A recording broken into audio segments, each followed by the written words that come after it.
Have you ever wondered how it is possible that the people who directly received God's promises, who so eagerly awaited the fulfillment of those words, simply did not recognize the Messiah when he finally came? Imagine living in a land of prophecies, growing up hearing stories of a great deliverer, having your faith shaped by the hope of a glorious future, and yet not being able to see the promise fulfilled before your very eyes. It's like being in the main setting of an epic story, but not realizing that the protagonist is already there, next to you.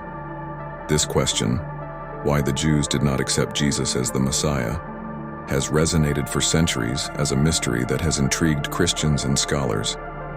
It's easy to fall into the superficial explanation that they just didn't believe it, but this view ignores the nuances, historical, cultural, and theological contexts that make the answer infinitely more complex and fascinating. Let's imagine a scenario together. You are walking through the busy streets of first-century Jerusalem. The air is heavy, charged with the tension of a people subjugated by the most powerful empire the world has ever known, Rome. Soldiers patrol the streets, merchants shout their offerings, and everywhere the anticipation is palpable. Everyone talks about a liberator to come. It's not just hope, it is the promise of a new era. But what do these people really expect? A powerful king, a military leader, an extraordinary prophet? The answer is not simple. At the same time, there is Jesus. Not a warrior riding a white horse, but a humble man, speaking of love, forgiveness, and a kingdom that is not of this world. How can we reconcile this image with the expectations of a people who longed for political freedom, national restoration? This is where the story begins to take shape. And if you've been paying attention, you've already realized that we're dealing with something much bigger than a simple misunderstanding. We are entering a narrative that shaped the destinies of nations, and that still resonates today. But wait, before we get too deep into this, think about this. What would it be like if you were there? How would you react to hearing about a man who heals the sick, feeds multitudes, and raises the dead, but who doesn't fit the profile everyone expected? Would you follow it, or would you also be skeptical? It is here that we begin to understand the dilemma of the Jewish people of that time, and perhaps even our own dilemma in addressing what we do not immediately understand. The point is, to truly understand why the Jewish people rejected Jesus as the Messiah, we must explore their expectations. They did not expect a spiritual Messiah. They wanted a tangible liberator, someone who would restore Israel's glory, who would free them from Roman oppression. They wanted a hero, and for centuries their scriptures fueled that vision. Every prophecy, every messianic psalm seemed to point to a great future. But were they reading everything wrong? Or was it Jesus who came unexpectedly? Think for a moment. You are in a room full of people arguing intensely about what the future will be like. Everyone has a different idea, but everyone is convinced they know what to expect. Now imagine that in the middle of the discussion, the answer is already present, but no one notices. That's exactly what happened. While the people looked to heaven waiting for great signs, Jesus walked among them, preaching about a kingdom that begins in the heart. Now you might be thinking, okay, but why does this matter today? Why is this topic still relevant? And this is where things get really intriguing. This story is not just about the past. It reveals something profound about our own expectations, about how we often ignore what doesn't align with what we want. What else do we fail to see because of our preconceived ideas? Let's continue with this line of thinking. Think of the image of an ancient parchment yellowed with time, with words that promise to change the world. This scroll represents the scriptures that shaped the beliefs of the Jewish people. But, as with any text, the words it contains can be interpreted in very different ways. To them, a Messiah meant a king who would rule with power and glory. For Jesus, the kingdom was one of service and sacrifice. How could these two visions be aligned? And then a turning point appears. You begin to realize that this story is not just about rejecting Jesus. It's about how we approach what challenges our expectations, How many times in life do we hold on to such a specific vision of what we want that we fail to recognize opportunities that arise in unexpected ways? Finally, we come to a crucial question. What if all of this had been planned? What if Jesus' rejection was, in fact, part of God's great plan? Think about the complexity of this. It would not just be a matter of human error, but of an intentional plot designed to pave the way for something greater. That completely changes the perspective, don't you think? But this is just the tip of the iceberg. What you are about to discover in the following parts of this video may not only answer the initial question, but also transform the way you view faith, history, and even your own beliefs. So stay with me, because we are just beginning this fascinating dive into one of the deepest mysteries in religious history. And before I forget, take this moment to subscribe to the channel, activate the bell, and leave a like. This helps us provide you with even more in-depth and relevant content. Now, take a deep breath. Open your mind and let's explore together what really happened on the streets of Jerusalem more than 2,000 years ago. Imagine the sound of the market in Jerusalem. Loud voices, vendors offering their wares, the sound of hurried footsteps on the stone streets, children playing, and in the background murmurs about a Messiah to come. The atmosphere is one of expectation, but also of fatigue. The Jewish people were no strangers to suffering. For generations, they have endured oppression after oppression, first the Babylonians, then the Persians, the Greeks, and now the Romans. It was as if the weight of the world was upon them, and the only thing keeping them standing was the promise of a liberator. Think about it. An entire people, sustained by faith in words written centuries before. Words that painted a picture of a powerful king, a descendant of David who would restore Israel to its glory. It wasn't just a hope, it was a certainty engraved in their souls.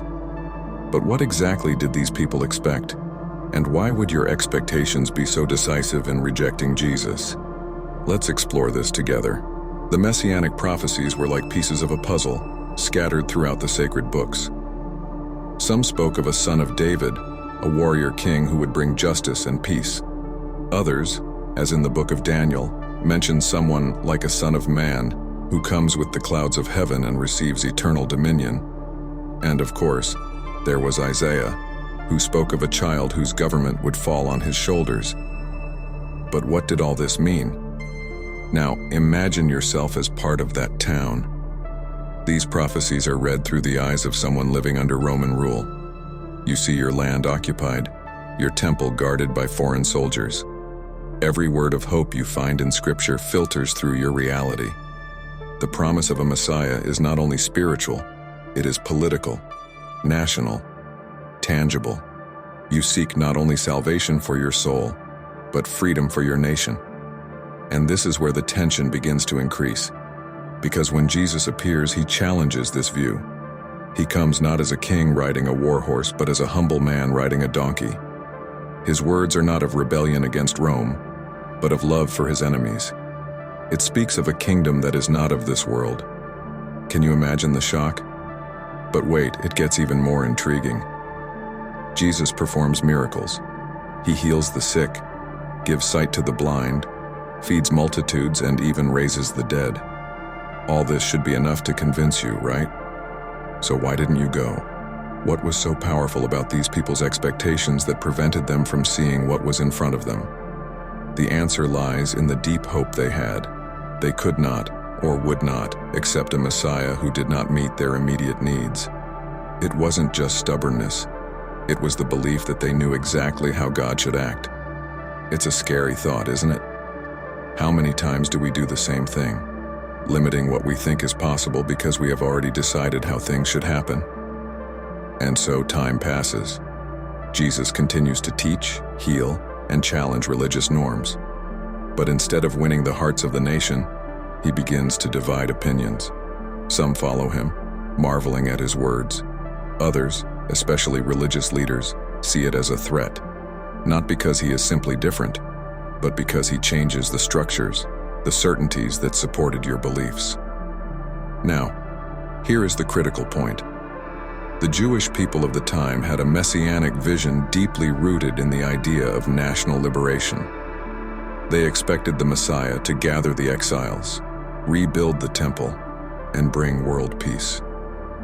Jesus, on the other hand, spoke of transforming hearts, of a salvation that begins from the inside out.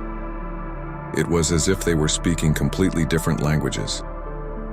Do you notice the growing tension? It's like watching a rope stretched to the limit about to break. On the one hand, the divine promise interpreted in the light of centuries of suffering. On the other, a Messiah who completely redefines what it means to be saved. This is where the story reaches one of its most intriguing peaks. Imagine the frustration of seeing someone perform miracles and yet not step forward to lead a revolution against the Romans. Imagine the confusion of hearing about a kingdom that no one can see but that is already among them. It is not difficult to understand why many simply could not accept it. And then something even more disconcerting happens. Jesus begins to talk about his own death. Not only does he say that he did not come to conquer Rome, but he states that he will be rejected, arrested, and crucified. This was the opposite of what anyone expected from a Messiah. How could someone who dies be the promised Savior? At that moment, the mystery deepens. Can you feel the weight of this narrative? It is more than a story of acceptance or rejection. It is a collision of worlds, a battle between expectations and reality. And as we move forward, you will begin to realize that this tension was not just due to the past. It reflects something about ourselves, about how we are often blind to what God is doing because we are caught up in what we think he should do. If you've made it this far, you're beginning to understand the complexity of this story, but there is still much more to explore. The Jews' rejection of Jesus was not just a mistake or a misunderstanding. It was a crucial chapter in a greater divine plan, which is only fully revealed when we look closer. Stay with me, because what comes next will change the way you view this story, and maybe even your own life. And now we get to the heart of this matter. To fully understand why the Jewish people rejected Jesus as the Messiah, we must delve into the depths of the theological differences between Judaism and Christianity. This is not just a misunderstanding. It is a radical divergence in the way they both interpret the same Holy Scriptures. It seems like a paradox, doesn't it? How can two traditions read the same words and come to such opposite conclusions? Imagine holding an ancient parchment in your hands with the edges frayed by time. The words inscribed within it are the same, but each reader brings with them a unique set of cultural, theological, and historical lenses. For Christians, many of these prophecies clearly point to Jesus as the promised Messiah. But for Jews, the same passages have completely different meanings, often disconnected from any reference to Jesus. Let's start with Isaiah 7:14, one of the most well-known prophecies. Therefore the Lord himself will give you a sign. The virgin will conceive and give birth to a son, and will call his name Emmanuel. For Christians, this is a direct reference to the miraculous birth of Jesus. But in the original Hebrew, the word translated virgin is alma, which means young woman, and does not necessarily imply virginity. Furthermore, many Jewish scholars interpret this passage as a prophecy about events contemporary with Isaiah, not as a sign of a future Messiah. Do you see how this difference in interpretation changes everything? Now think about Isaiah 53, the famous chapter about the suffering servant.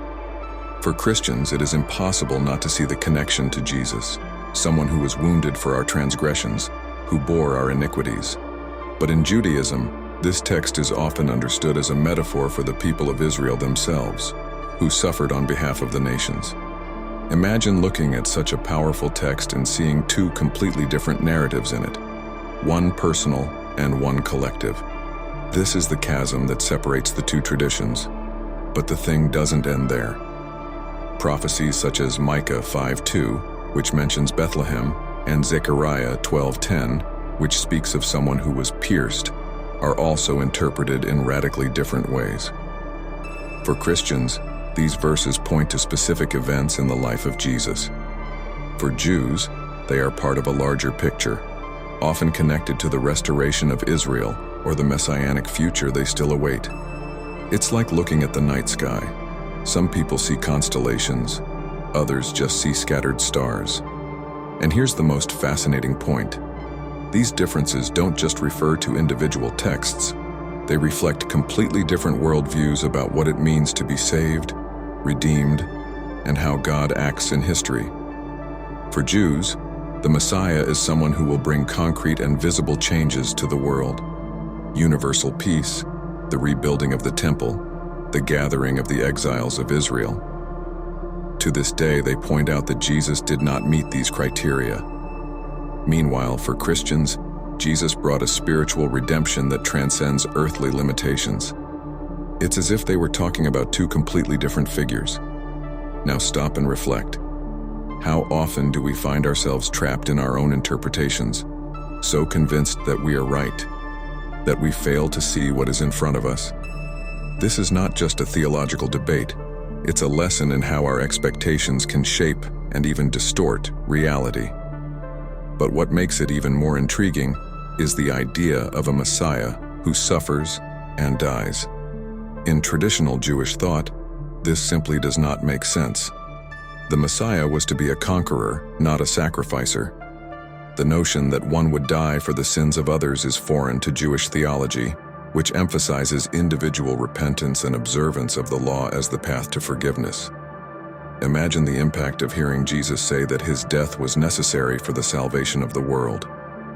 This was so radical, so contrary to what they expected, that many simply could not accept it. And then there is the deepest question of all, the very nature of God.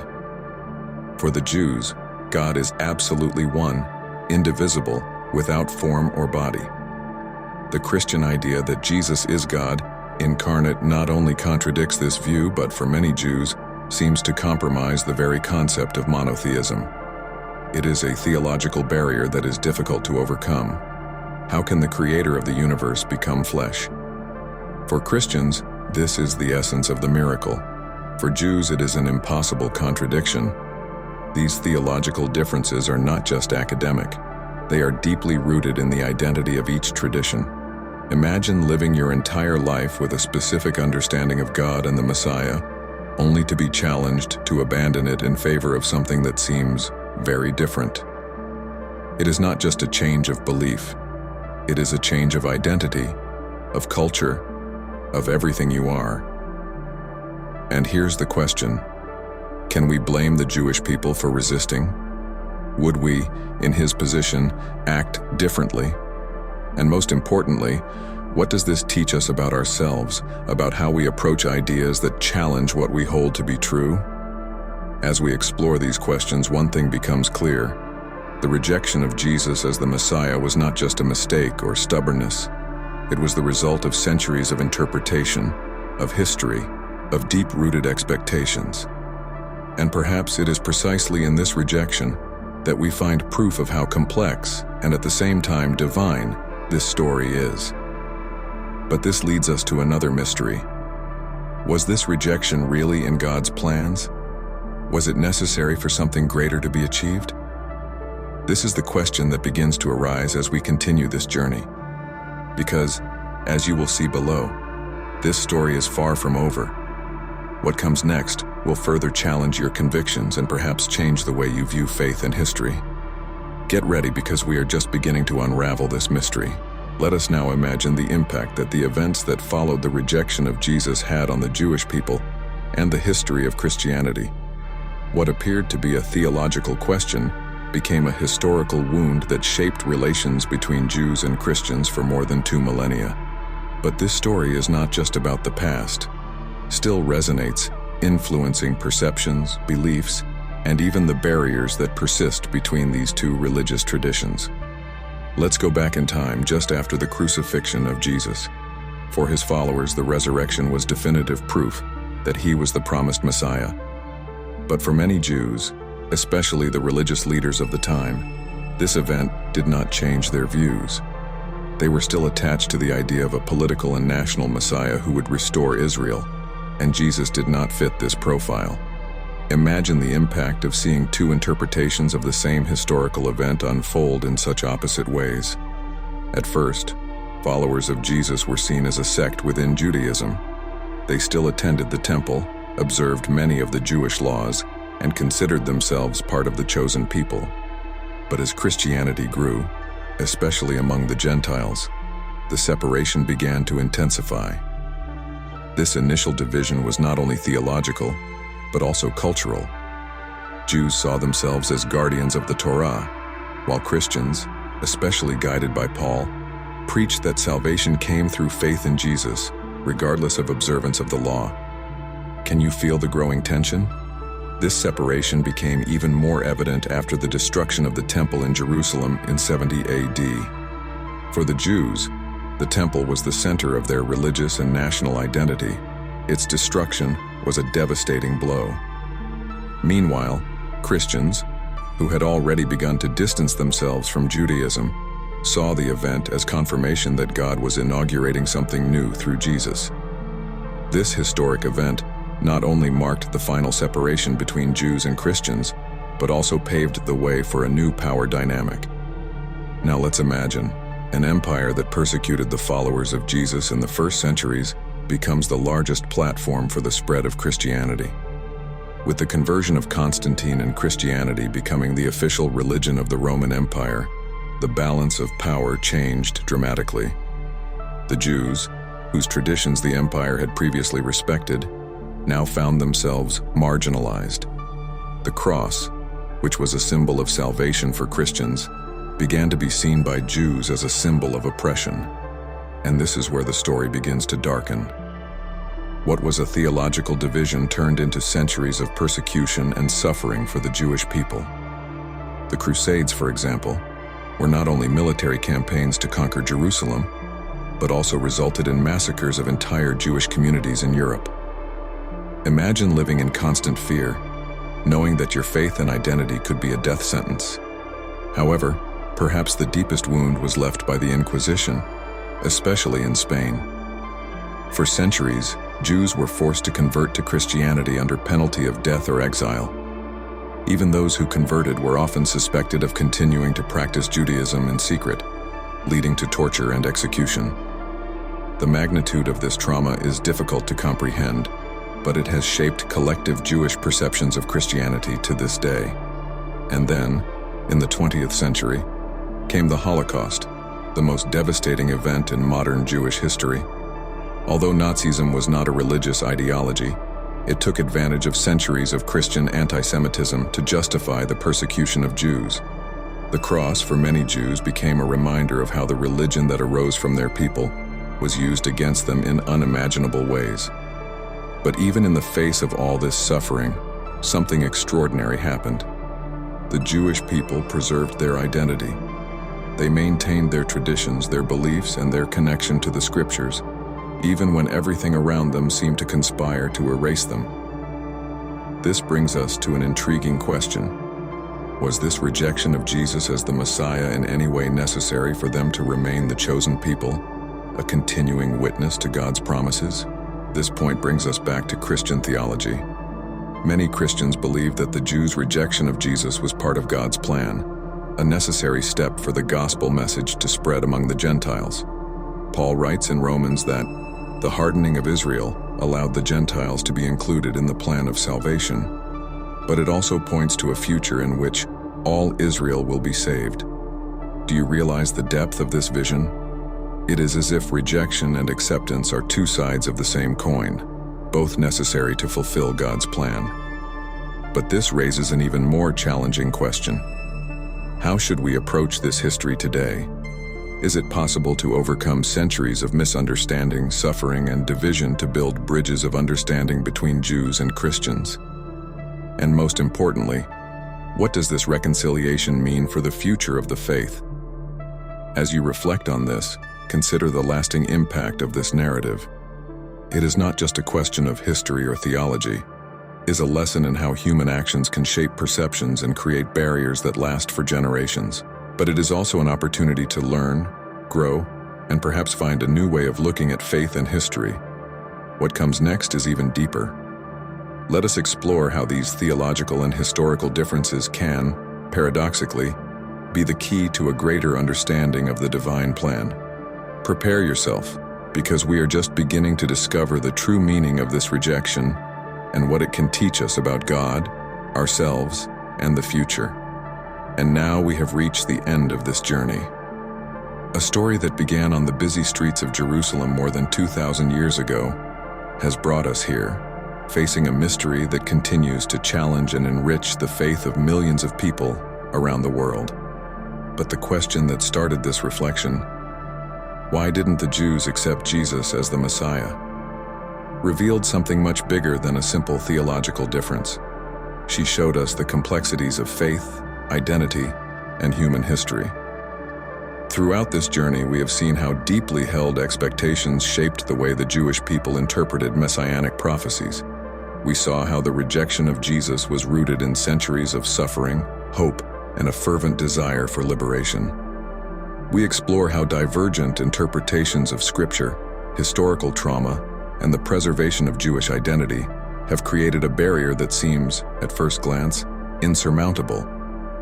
But at the same time, we also saw something extraordinary: a divine plan operating in ways we don't always understand. Perhaps the Jews' rejection of Jesus was a necessary part of this plan, a means by which the message of salvation could reach the entire world. And most importantly, we have seen that even in the midst of division and suffering, there is still room for reconciliation, understanding, and hope. Now I ask you, what will you do with this knowledge? How does this story impact the way you view your own faith, your expectations, and even your interactions with those who think differently? This is an opportunity to grow, to open your mind and heart to the complexities of history and faith. But this story doesn't end here. In fact, this is just beginning for you. The understanding you gain today can transform the way you approach questions of faith and identity. It can change the way we dialogue with people of other beliefs, with empathy, respect, and search for the truth.